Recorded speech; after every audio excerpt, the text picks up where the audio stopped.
با سلام دوستان، امروز در خدمت شما هستم با یک درس جدید. امروز میخوایم در مورد ماه‌ها و فصل‌ها در زبان فرانسه با شما صحبت کنیم. خب همونطور که میدونیم ما 12 تا ماه داریم و 4 تا فصل. بریم ببینیم که اینا رو چطور میگیم و حرف اضافه‌ای که اینا رو میگیم با چگونه خواهد بود. بریم با هم ببینیم.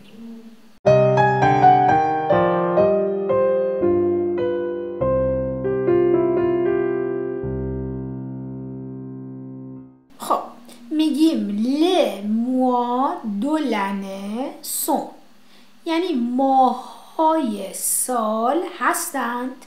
خب ماه سال میدونید که از ژانویه شروع میشه. من یه فرانسویش میخونم و خب دیگه بعدش هم که به حال ماها همون ماهای میلادیه دیگه، ترجمه نداره.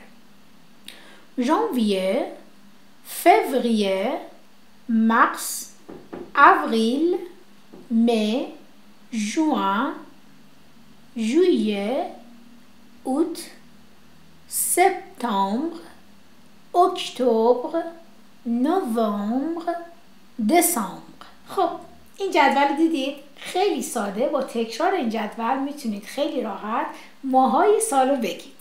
حالا بریم سراغ فصل ها. ما چطور فصل ها رو در زبان فرانسه میگیم؟ به جدول نگاه کنید. les saisons sont، فصل ها هستند. le printemps، l'été، l'automne، l'hiver، les 4 saisons d'une année. پس ما با 4 فصل هم آشنا شدیم و اینکه این 4 فصل با هم دیگه میگیم اون année، یعنی یک سال. حالا به جدول دوباره نگاه کنید. en décembre، en janvier، en février، c'est l'hiver. یعنی چی؟ یعنی ماه دسامبر، ماه ژانویه، ماه فوریه، سلیور یعنی زمستون محسوب میشن. پس این 3 ماه در فرانسه زمستون هستن. en mars، en avril، en mai، c'est le printemps. این 3 تا فصل بهار هستن. en juin، en juillet، en août، c'est l'été. خب این 3 تا فصل هم تابستون هستن و en septembre، en octobre، en décembre، c'est l'automne. اینا فصل پاییز هستن. حالا بریم چند تا مثال ببینیم که چطور ما حالا از این وقتی که حالا فصل‌ها رو یاد گرفتید و ماهای سال رو یاد گرفتید، ما چطور در مکالمات حالا روزمره‌مون یا حالا وقتی که کسی از اون سوال می‌پرسه در مورد ماها و سال‌ها چجوری میتونیم از اینا استفاده کنیم و کاربرد اینا رو تو جمله هم با هم دیگه ببینیم. Je suis né en novembre یا je suis né en mars یا en avril. خب یعنی چی je suis né؟ یعنی من متولد شدم. je suis né اگر این فرم نوشتاری رو بنویسید برای مذکره که البته اینجا زمانش گذشته است، شما هنوز نخوندید، ولی فقط بدونید که وقتی که ما در مورد تولد صحبت میکنیم چون چیزیه که در زمان گذشته اتفاق افتاده همیشه باید بگید je suis né، یعنی من متولد شدم. اگر آقا هستید و اگر خانوم هم هستید همون یعنی مؤنث میگیم je suis né. توی کلام فرقی نمیکنه، فقط در نوشتار ما باید یه او اضافه کنیم. پس من یه بار دیگه براتون میخونم je suis né. این je suis رو که بلد هستید چون فعل اتر دیگه قبلا کار کردیم. فقط چیزی که اینجا اضافه کردیم چیه؟ نه، یعنی به معنی فعل نطق معنی متولد شدنه. پس میگیم je suis né. حالا ماه تولدتون رو شما میتونید جای این ماهایی که من نوشتم خودتون بذارید. حرف اضافه‌ای که باید قبل از ماه تولد بیاد چیه؟ آن. همیشه برای ماها، همه ماهای سال ما از حرف اضافه چی استفاده میکنیم؟ آن. حالا بریم یه مثال دیگه. il est né. il est né در مورد یک اوی مذکر صحبت میکنیم. il est né le 22 novembre 1967. اون متولد شده 22 نوامبر 1967. یه بار دیگه میخونم. il est né le 22 novembre 1967. خب شما با همین فرمول ساده میتونید ماه تولدتون رو بگید. اول روزو میذارید اینجا 22 و بعد ماهو میذارید و بعد سالو میذارید. حالا با این فرمول برای من توی کامنت ها بنویسید که تاریخ تولد شما چیه. مثال سوم. il fait froid en janvier. دوباره میبینید حرف اضافهش چیه؟ آن. il fait froid، اینو قبلا خوندیم توی آب و هوا، یعنی هوا سرده. en janvier، در ماه ژانویه. یا این مثال دیگه il fait froid en hiver. en hiver یعنی چی؟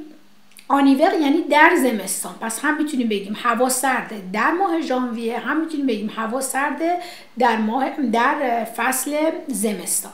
پس یه بار تکرار میکنم. il fait froid en janvier. il fait froid en hiver. en hiver. il fait froid en hiver. در زمستان هوا سرده. فقط تنها چیزی که اکسپسیونله و فرق میکنه برای فصل بهاره که نمیگیم دیگه آن، میگیم او. میگیم il fait beau au printemps، یعنی هوا آفتابیه در بهار. پس همیشه یادتون باشه که برای فصل بهار از او استفاده میکنیم. میگیم il fait beau au printemps. il fait beau au printemps. پس دیگه آن نمیگیم، فقط برای بهار از او استفاده میکنیم. حالا بازم مثال ها نگاه کنید. il fait chaud، میتونیم بگیم هوا گرمه. آنته، هوا گرمه در تابستان.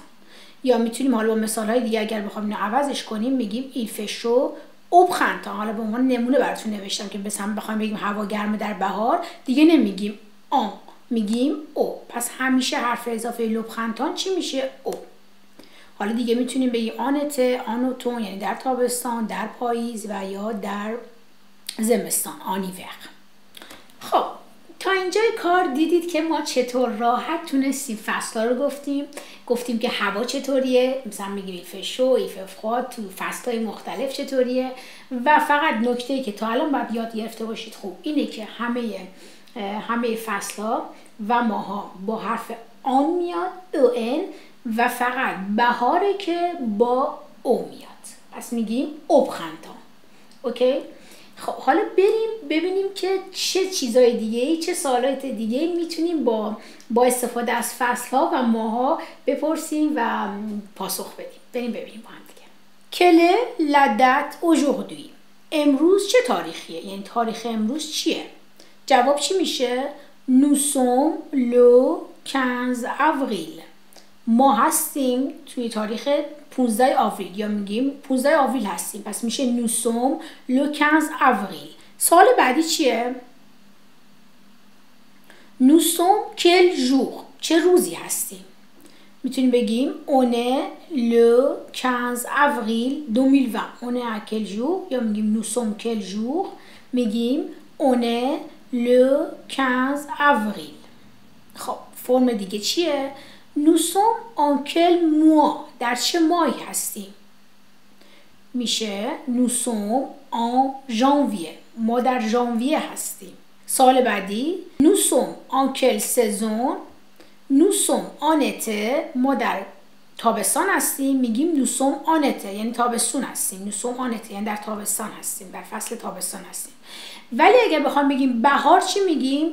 میگیم nous sommes au printemps. nous sommes au printemps. چرا او میشه؟ گفتیم که حرف اضافه فصل بهار اوه، اکسپسیونله و او میذاریم، استثناست، و بقیه فصل ها و ماها آن میگیرن. آن و بهار او. تکرار میکنم که قشنگ خوب یاد بگیرید. و سوال بعدی کل تعداد دو نسانس. تاریخ تولد تو چیه؟ Je suis né 12 avril 1985. من متولد شدم 12 آوریل 1985. خب این او رو موقعی تو نوشتار باید بذاریم که یک خانوم داره یه فرمی رو پر میکنه، یک اگه فرم اداری داره پر میکنه، و اگه آقا هستید فقط میزنید je suis né، یعنی من متولد شدم. اینجا که روز تولدتون 12، اینجا ماه تولدتون و اینجا سال. پس این ترکیبم یادتون باشه، اینجا ابتدا روز، بعد ماه و بعد سال تولدتون. پس میشه کل تعداد دو نسانس. تاریخ تولد تو چیه؟ خب حالا که ماها و روزا رو یاد گرفتیم، بریم یه سری لغاتی که خیلی در روزمره استفاده میشیم. مثل چی؟ مثل چطور میگیم امشب، چطور میگیم امروز، چطور میگیم این هفته، این ماه و امسال. این لغات هم با هم دیگه یاد بگیریم. خب اولین لغت چیه؟ چطور میگیم امروز؟ میگیم aujourd'hui. aujourd'hui. چطور میگیم امروز صبح؟ میگیم ce matin. ce matin. چطور میگیم امشب؟ میگیم ce soir. ce soir. چطور میگیم امروز بعد از ظهر؟ میگیم cet après-midi. cet après-midi یعنی امروز بعد از ظهر. چطور میگیم این هفته؟ میگیم cette semaine. cette semaine یعنی این هفته. چطور میگیم این ماه؟ ce mois-ci. ce mois-ci. چطور میگیم امسال؟ میگیم cette année. cette année. یه بار دیگه تکرار میکنم براتون. تابلو رو نگاه کنید. ce matin امروز صبح. cet après-midi امروز بعد از ظهر. ce soir امشب. cette semaine این هفته. ce mois-ci این ماه. cette année امسال. خب و سه تا لغت مهم دیگرم میگم که ما هر درس گفتم که سعی میکنم یه خورده در مورد لغاتم صحبت کنم. امروز رو میگیم aujourd'hui، دیروز رو میگیم hier و فردا میشه demain. یه بار دیگه تکرار میکنم. aujourd'hui، hier، demain. خب اینم درس امروزمون بود. امیدوارم که لذت برده باشید. ماها و روزا و به حال لغاتی که مثل امروز، امشب، اینا لغاتیه که ما در روزمره استفاده میکنیم و خیلی مهمه. و حتی چند نفر از من پرسیده بودن که مثلا برای فرم ها چجوری تاریخ تولدتون رو بنویسیم، چی باید بنویسیم. اینا چیزایی که برای فرم های اداریتونم مورد نیازتون میشه و بدونید که حتما من در نظر دارم که یک درسی کار کنم اینکه چطور ما یک فرم اداری رو پر کنیم که از اون بالا مثلا اسم هست، فامیل هست، تاریخ تولد هست، آدرس هست و این سری جزئیات اینطوری ازتون پرسه رو با هم دیگه کار میکنیم. یک فرمی رو میارم اینجا با هم دیگه کار میکنیم برای اینکه دیگه خودتون بتونید به تنهایی بدون نیاز به کمک کسی بتونید فرم های اداریتون رو که توی ادارات مختلف ازتون میخوان بدون نیاز به کمک کسی پر کنید.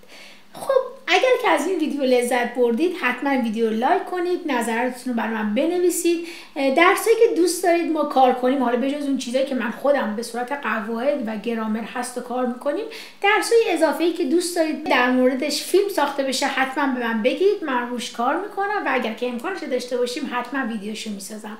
تا یه درس دیگه، خدا نگهدار.